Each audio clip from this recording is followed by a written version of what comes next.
Ésaïe chapitre 10. Malheur à ceux qui prononcent des ordonnances iniques et à ceux qui transcrivent des arrêts injustes, pour refuser justice aux pauvres et ravir leurs droits aux malheureux de mon peuple, pour faire des veuves leur proie et des orphelins leur butin. Que ferez-vous au jour du châtiment et de la ruine qui, du lointain, fondra sur vous? Vers qui fuiriez-vous pour avoir du secours?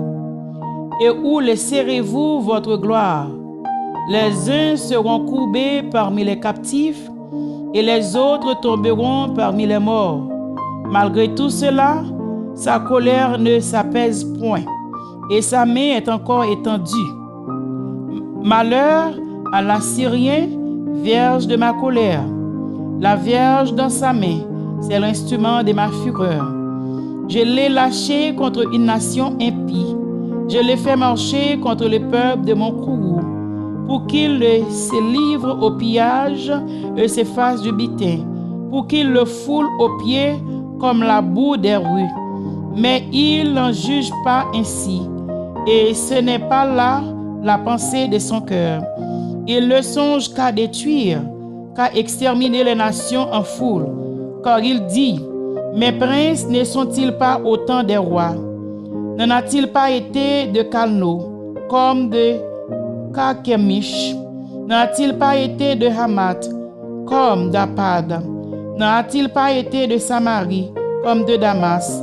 De même que ma main a atteint les royaumes des idoles, où il y avait plus d'images qu'à Jérusalem et à Samarie. Ce que je fais à Samarie et à ses idoles, ne le ferai-je pas à Jérusalem et à ses images?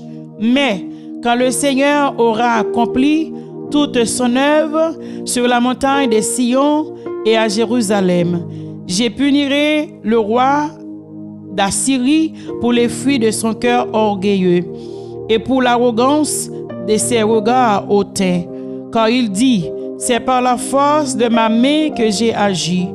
C'est par ma sagesse, car je suis intelligent. J'ai reculé les limites des peuples et pillé leurs trésors.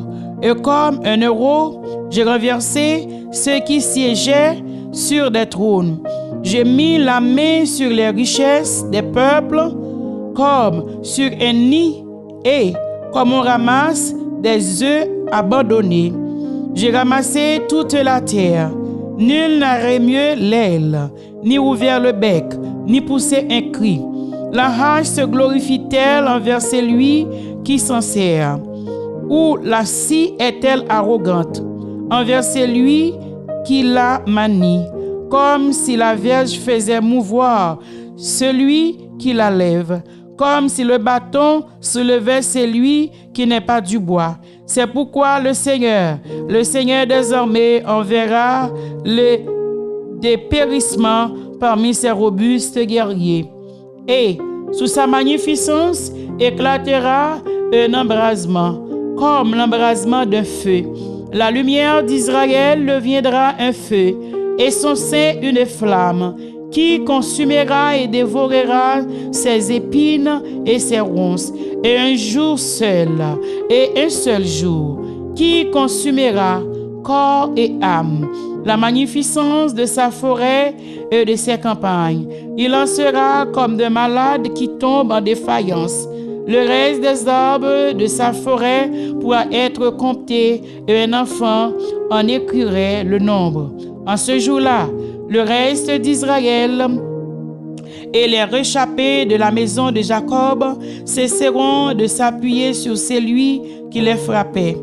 Ils s'appuieront avec confiance sur l'Éternel, le Saint d'Israël. Le reste reviendra, le reste de Jacob. Ô Dieu puissant, quand ton peuple, ô Israël, sera comme le sable de la mer, un reste seulement reviendra. La destruction est résolue, elle fera déborder la justice. Et cette destruction qui a été résolue, le Seigneur, l'Éternel désormais, l'accomplira dans tout le pays.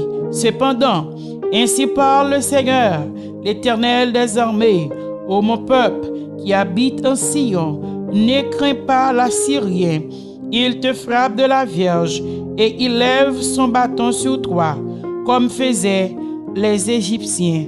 Mais encore un peu de temps et le châtiment cessera, puis ma colère se tournera contre lui pour l'anéantir.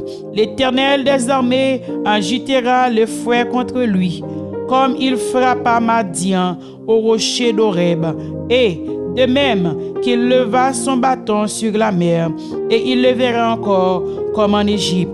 En ce jour, son fardeau sera ôté de dessus ton épaule et son joug de dessus ton cou, et la graisse fera éclater le joug. Il marche sur Ajat, traverse Migron, laisse ses bagages à Michmash.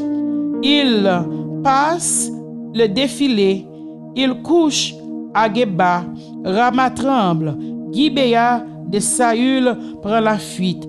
Fais éclater ta voix, fille de Galim, prends garde, Laïs, malheur à toi. Anatoth, Madmena se disperse. Les habitants de Gebim sont en fuite. Encore un jour de halte à Nob, et il menaça de sa main la montagne de la fille de Sion, la colline de Jérusalem. Voici, le Seigneur, l'Éternel des armées, brise les rameaux avec violence. Les plus grands sont coupés, les plus élevés sont abattus. Il renverse avec le feu les taillis de la forêt, et le Liban tombe sous les puissants. Parole du Seigneur. Que l'Éternel bénisse cette portion de l'Écriture pour l'édification commune de nos âmes. Abonnez, commentez, partagez, aimez. Shalom, shalom, shalom.